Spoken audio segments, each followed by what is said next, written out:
Matt Shadetek, homie.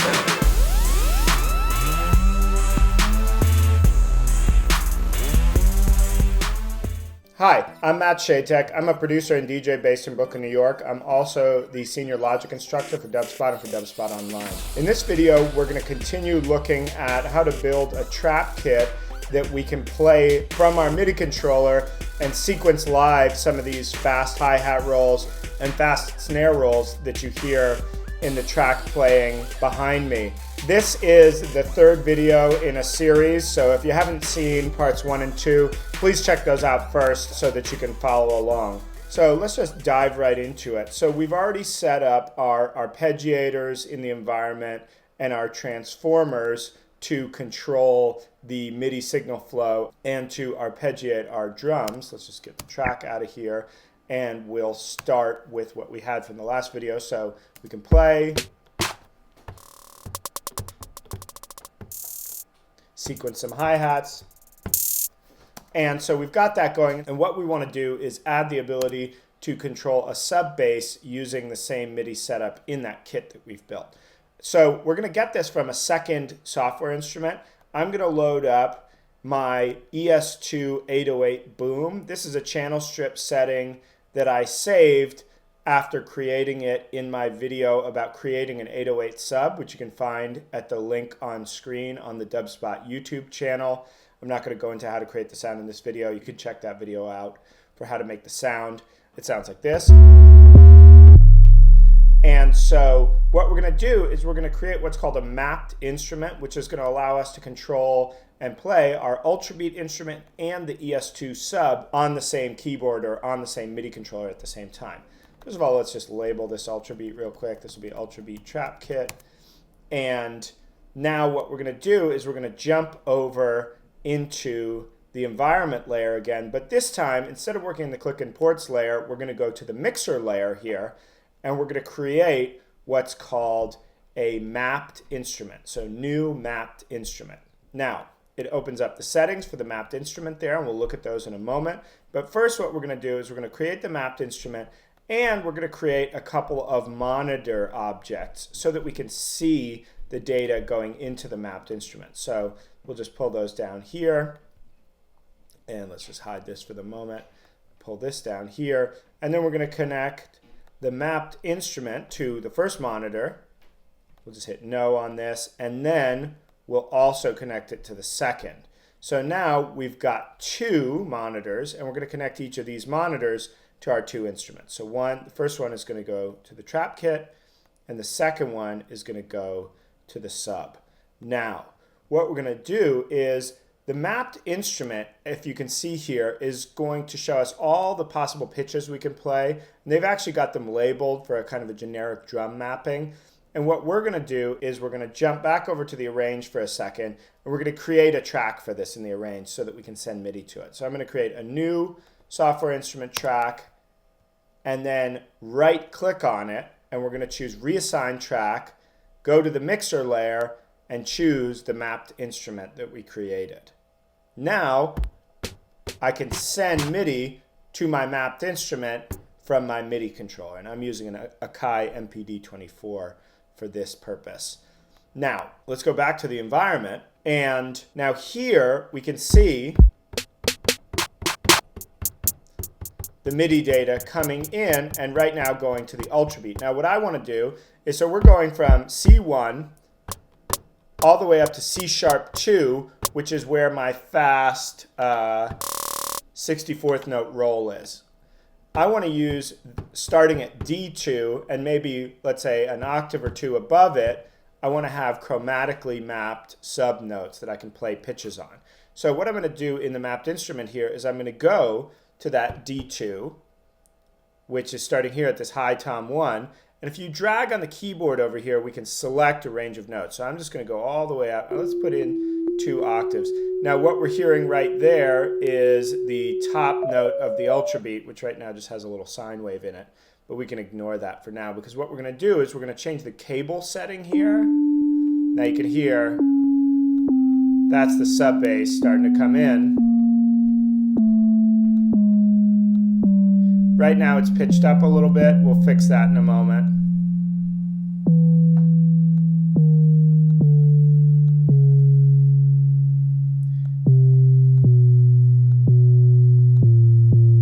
I'm just going to get all these ones that we've got selected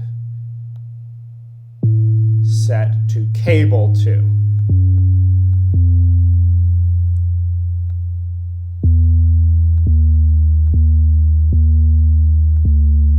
Okay, now that we've got all those selected, we'll see if we send a note, we can see up to here we've got the snare going through the 1 cable, and then once we hit D2, we start to get the notes above that are now going to the 2nd cable. So now we've got our mapped instrument, and let's label that. This will be Trap Master Kit, which contains our tuned synthesizer playing our sub kick. So we've got our top kick and then we've got our sub kick, and we could play them together by hitting the notes at the same time. Now, let's also turn the volume down on this because it's very loud. And now what we can do is we can use this to start to play in some patterns. We jump back to the arrange window. Here we've got our instrument selected, right? And if I start to record, let's just set a 8-bar cycle range here. I'm going to take my tempo down a little bit. Let's go to 130. And let's just record something real quick.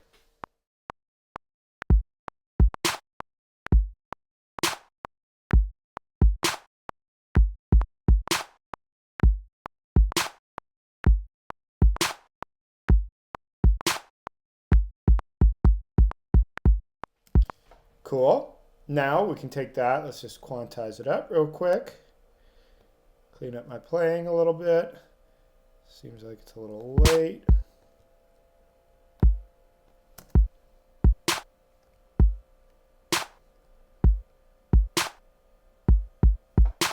Rest of those guys look okay. And now what I'm going to actually do is create a new track with the same channel strip instrument just to do some overdubs. Okay, now let's record in some hi-hats.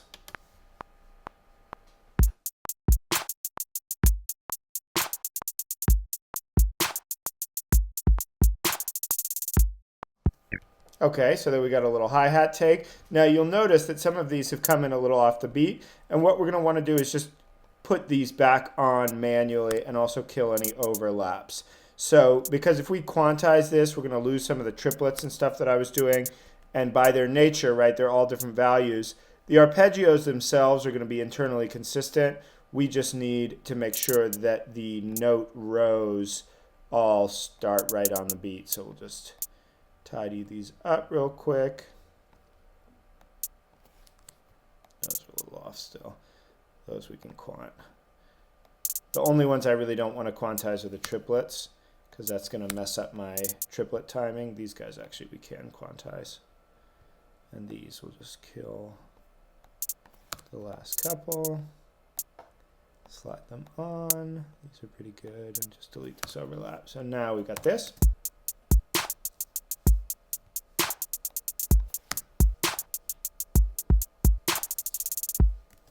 So that's pretty cool. I'm just going to take that and repeat it one time. And then let's make another track here. We can add in some snare rolls for the turnarounds.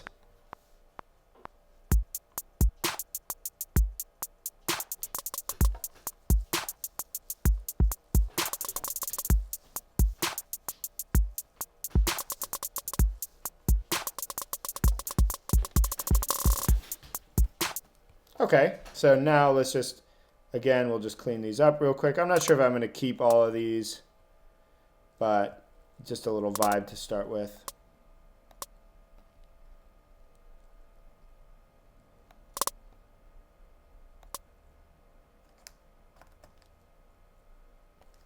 And I'm just holding down the control key to deactivate the grid and move them right on time.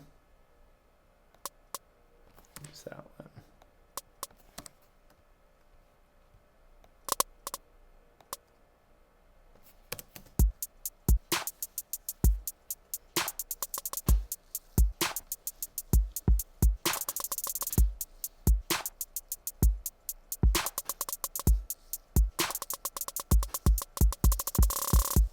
Okay, cool. Now the next thing I'm going to add is a little bit of pitch automation on these, right? Or pitch MIDI changes, which we can do using the mod wheel that we already mapped out. So let's just do a little bit of that real quick. I'll just start recording from right here.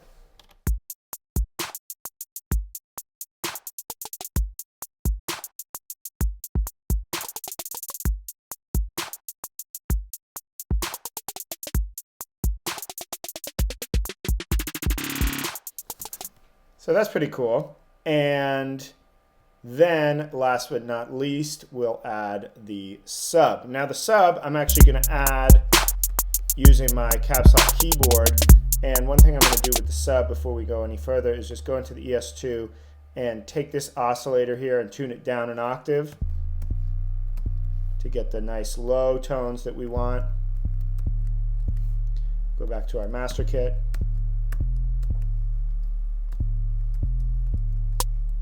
Go up an octave. And then we can do a little pattern there. We'll just track that in.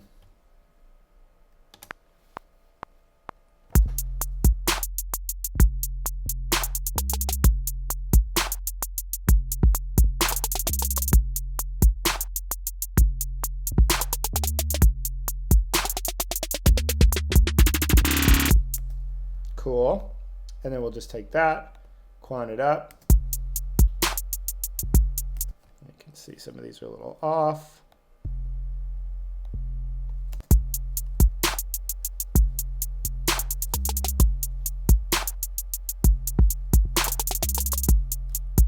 In fact, I could probably just quant this to 8th notes.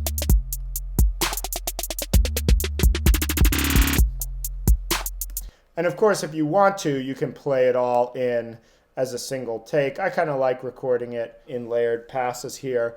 But what's cool is we can now view this all together and even collapse them into a single MIDI region if we want.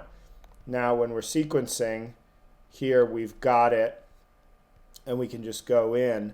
Now a couple little advanced tips. If we go back to the environment, we can actually,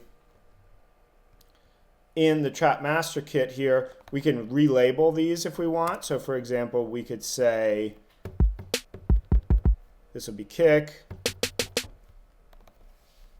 We'll call this 808 snare. Clap. This will be hat 1/8.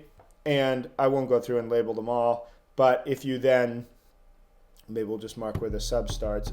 So we'll call this sub.